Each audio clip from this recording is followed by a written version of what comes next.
once na naibalik nyo na yung full strength nyo para matugunan yung ilang pangarap pa, dyan kayo higit nasiswertehin. Dyan papasok ang swerte.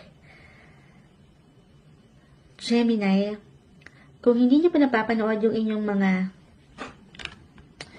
yearly horoscope, card reading, naka-upload na po yan sa ating YT lahat, ay na-mention ko doon na isa kayo sa pinaka-lucky, pinaka-swerteng sign ngayong taon. At maaaring maramdaman nyo yan ng higit on the second half of the year, 2024.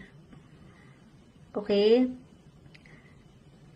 Ayan, parang naghang ang moonchild, magpapalakas. Kasi diba, once na nakapag-recharge na kayo ng energy, maybe isang message po ito, na pagtutuunan